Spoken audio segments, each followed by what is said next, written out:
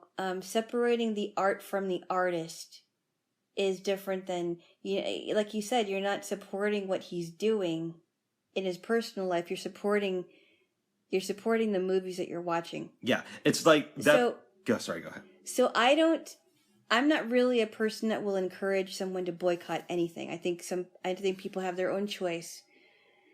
But like when I support the arts, I think that there should be they shouldn't be overlooked. But again, I believe you can still separate the art from the artist. Yeah, like I think that Mel Gibson is a great filmmaker. So I would watch a Mel Gibson film. But very anti-Semitic. Yes, and he hates black people and all that stuff. Yeah, he has some issues. So I would support a Mel Gibson film if it looked interesting to me. Yeah. Having said that, I have no interest in watching an interview with him. Right. Or hearing about what a great dad he is to his kids. Right, because if he can be a great dad to his kids but still be anti-Semitic, there's like something wrong there. Well, he hates black people too. And he hates black people.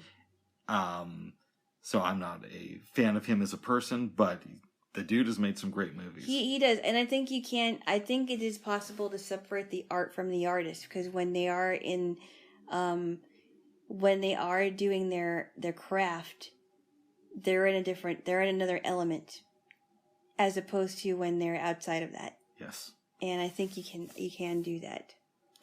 Jaylo. But I do think that I do think that people like Sean Connery, it saddens me that that didn't come up for a long time.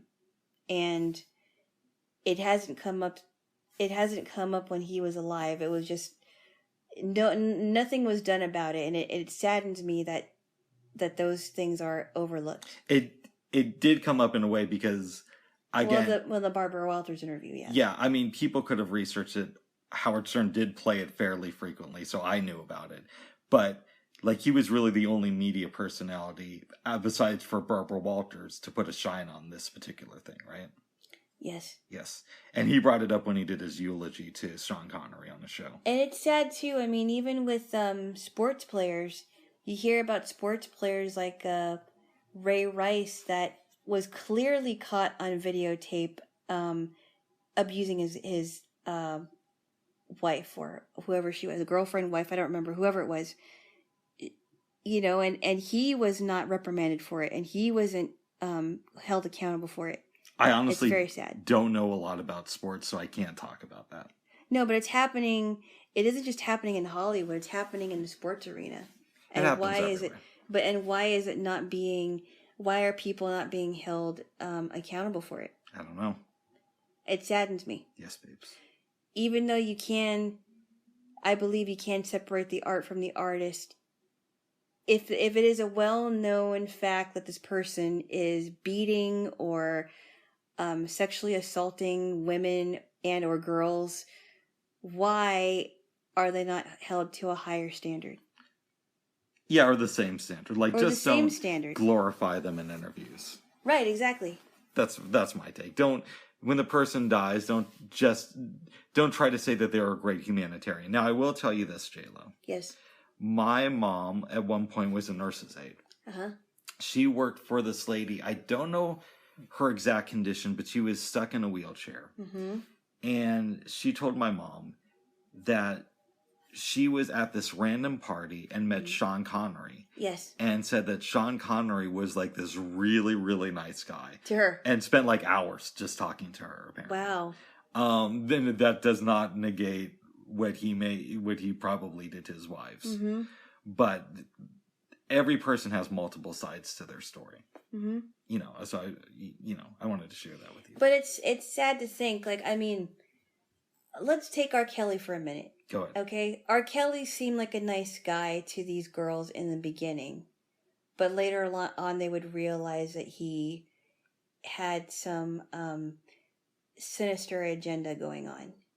And even though, as far as I know, he's sitting in jail right now, which he should be for a very, very long time. I mean, it saddened me to think, and it also makes me angry to think that there are these A-list stars that are nice to people at first. Maybe it's their fan or whatever it is, but then in reality they're really not that nice. I think that happens with a lot of different people, but I hear what you're saying, babes. You know what I mean? It's like no one is being held accountable for that in that arena. Yes, babes. In those arenas. Very good, Jaylo. And I think that, and I've asked this question many times. Where was the Time's Up movement? Where was the Me Too movement? Why wouldn't they prosecute these men that clearly have committed crimes, or there is evidence to point to their crimes?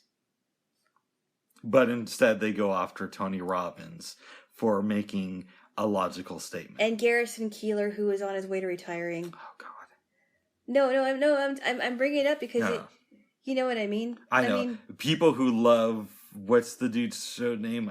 Prairie Home Companion. People who love that show will always. And I don't watch it. I haven't listened to a lot of it, but I think it's pretty funny. But I mean, those kinds of people that really didn't do anything wrong, and they're just going to have like this no tolerance policy. Unless it's Joe Biden. Right, exactly, and we can go on and on about that. But yes. But where were these movements back then? And it just makes me sad and angry. I get why they weren't around in the time of Sean Connery, though, because it was a different era when he was popular. I suppose. Yes, but Jaylo. Yes. Oh, we watched a bad episode of The Fresh Prince of Bel-Air last night, babes. Do we have to go here? Yes. No. Because it's going to lead into a political discussion that you actually might agree with what I have to say. So, we turn on The Fresh Prince. Do we have to? Do we? I think we should. Why? Because I want to talk about it. What if I don't want to talk about it? You can plug your ears, babes. All right. I'll grin and bear it. Okay. I do not like clip shows when I watch a sitcom. It feels very, very lazy to me. I've seen this stuff before if I'm a fan of the show.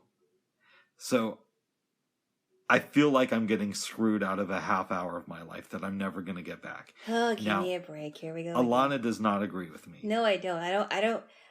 I don't think it's bad to show clips. I mean, I don't have a problem with it. It's just a part of the sitcom. It's just a part of how sitcoms are. They like to show clips. It doesn't bother me. Not every sitcom has done a clip show.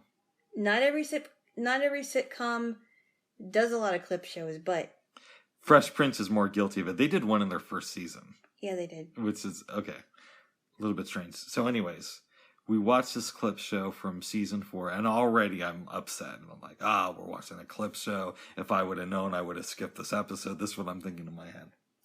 Then at the end of it, we get MAGA dude is in it. Donald Trump. All right. And he doesn't buy the house because he can't prove that the family was born in the U.S. No, he doesn't buy the house because they got the address wrong. All right, stop. I may have lied about that. Right? Fighting words. Fighting words. All right, stop. Fighting words. All right, stop. I think that'll be my new gag now. I'll just take his iPad away. No, because you could hurt it and then run the I'm not going to hurt it. Okay. I was not a fan of this episode. This was lazy. Outside of the Trump stuff, it was just lazy and boring to me. They're resting on their laurels. And I do not like that when sitcoms do that. Laurels. They're past achievements. Yes, I know, but... Yes. What do you think of my thought on clip shows? I don't agree with you. I personally don't mind seeing clips as long as the clips are funny. I don't. It doesn't bother me. It doesn't bother me. You're the only one I know that really gets upset about clip shows. I think most Americans do, but they most don't. Americans? Yes, who are most Americans? 90% of the people who aren't TV writers. Yeah, that's a blanket statement. Okay, babes. That's a general statement that isn't exactly fact. So now that we've mentioned Trump, I want to talk about how the Democrats have once again screwed over Americans. They've been doing that for a long time, but they've been doing it for like over 50 years. Both parties are doing it, but specifically the Democrats. Specifically the establishments in both parties. Let's talk about the Democrats today because I'm really pissed off at them. Oh, good. Do you know what happened yesterday, babes? What happened yesterday? So Bernie, who's like the only sane Democrat out there. Not really. Okay, AOC too. No, not really. And maybe Ro Khanna, but... no. AOC is stupid. Bernie is a radical leftist. We can go on and on. But go on. I agree to disagree. Bernie had this great idea, babes. Mitch McConnell didn't want to do a vote on the $2,000 checks. I don't know why. Okay. Yes. So there was this defense spending bill that came up. Mm-hmm. And McConnell wanted to take the vote on it. Uh-huh. Bernie said, hey, listen, bro, I can hold this vote up. If you're not going to let us vote on the stimulus checks, I can hold this vote up. I can't do it forever, right, but I can do it until Sunday night, and that'll prevent the Republicans in Georgia from going and campaigning, and it's going to ruin your weekend. So we had an ally in Bernie. We do not have an ally in Bernie. Okay, babes. He was fighting for the same thing Donald Trump was allegedly fighting for. Except Bernie was willing to put his money where his mouth was. Oh, so is the president, but of course you're not going to believe that. Well, the evidence. Babes, let me tell you what happened. You want me to tell you what happened? Yes. Okay. Babes, let me tell you what happened. Your buddies, Chuck Schumer and Kamala Harris. Okay, why are they my buddies? I don't like them. Oh, because they sided with Mitch McConnell on this one. Well, I don't like Mitch McConnell either. Okay. I never liked Mitch McConnell. I think he's a traitor, honestly. Kamala Harris hates Bernie Sanders and AOC, so she's your buddy. No, she's not. I don't know if she hates them or not. No, but I think Kamala Harris is not a very nice person. I would agree with you on that. I don't like any of them. I don't like Chucky Schumer. I don't like... Do you want me to tell you what happened? Yes. Or do you just want to go on about... Go on, hurry. They decided to go behind Bernie's back, and they got a coalition of, I believe, 41 Democratic senators to agree to take up the defense spending bill. 41? I think it was 41 Democratic senators. Wow. To take up the defense spending bill and override Bernie. So they're going to take it up and override Bernie's filibuster. They're going to take it up without taking up the $2,000 stimulus checks. They're basically conspiring with Mitch McConnell. Wow.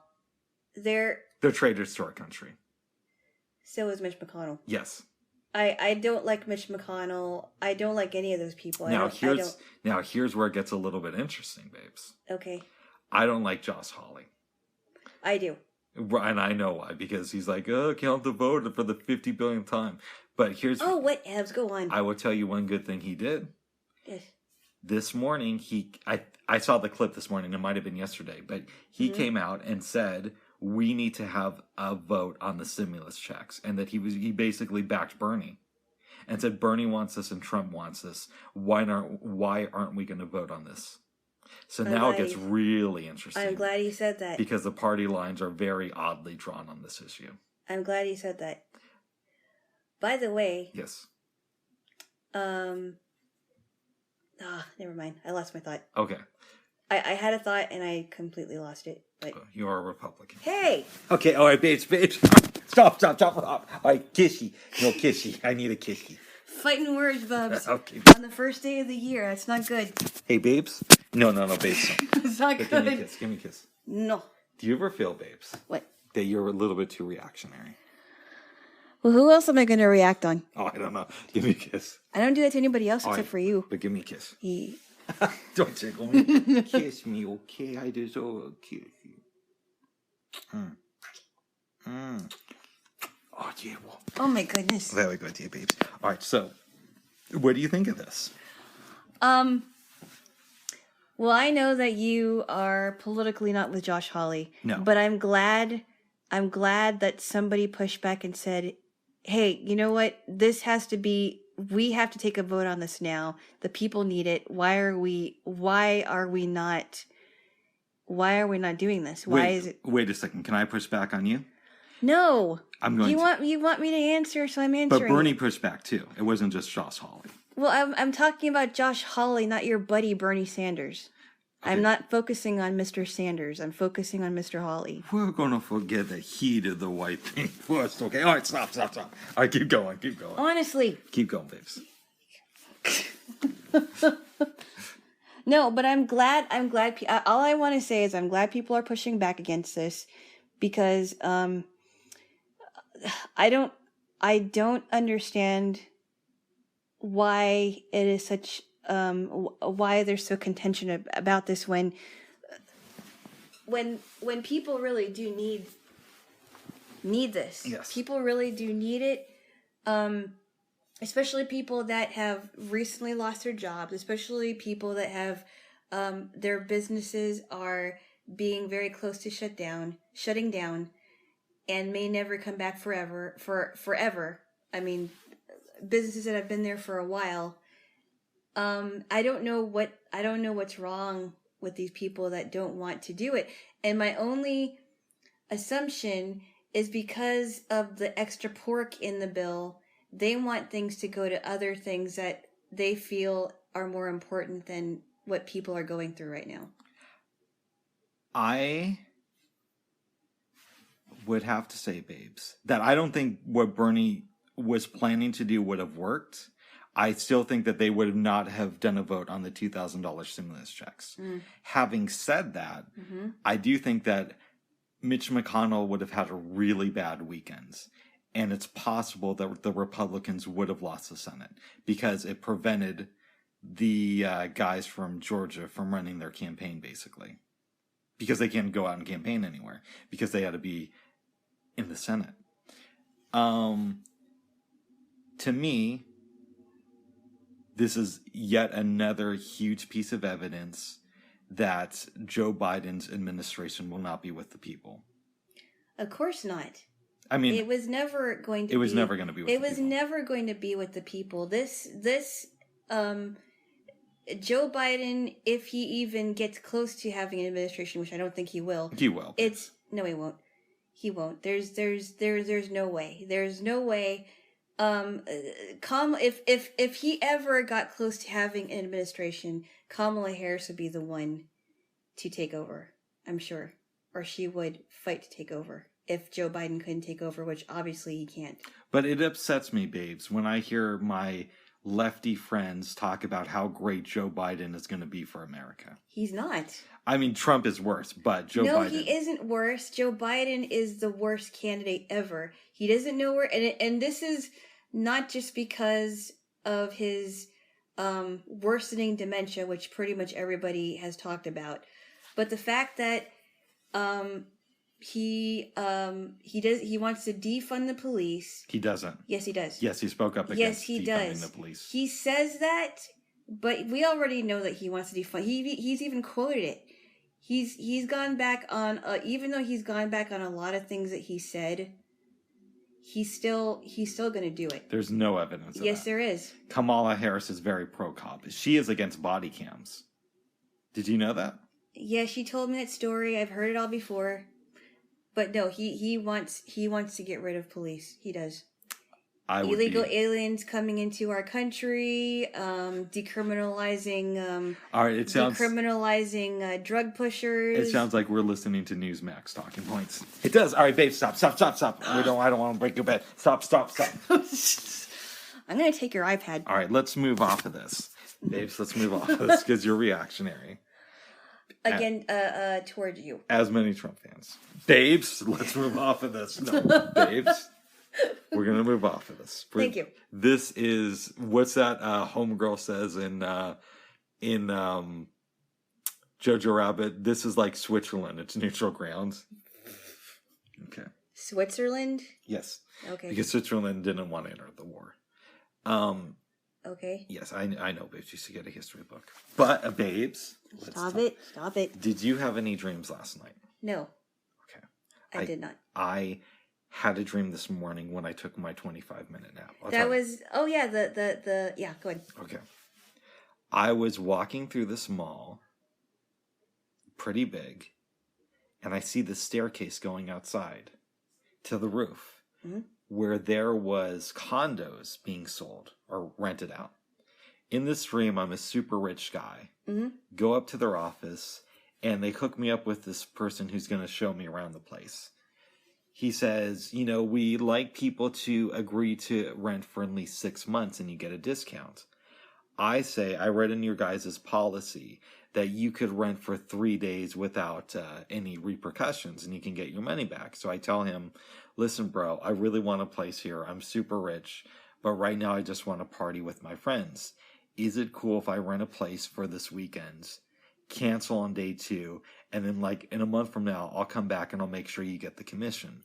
We agree to this. He's telling me about the building and taking me down to the gym. We're walking down the staircase as this conversation is going on. And then I wake up.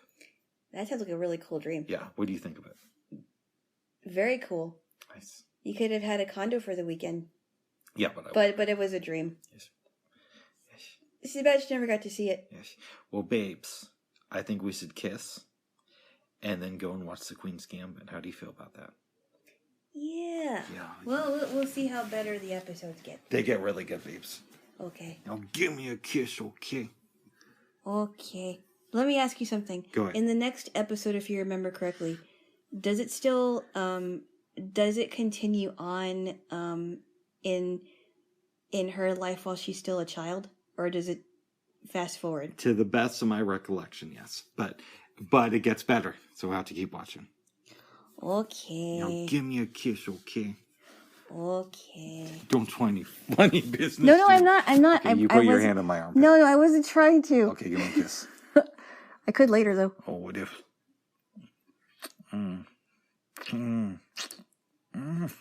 Stop it. All right, babes. Oh my God. Do you have any last words you want to say? I just want to say again, Happy New Year. I am so glad that it is a new year officially. And I am looking forward to what lies ahead. Yes. And we will keep on powering through. And I just want to say, make America great. Support Bernie. Oh, jeez. Thank you and goodbye.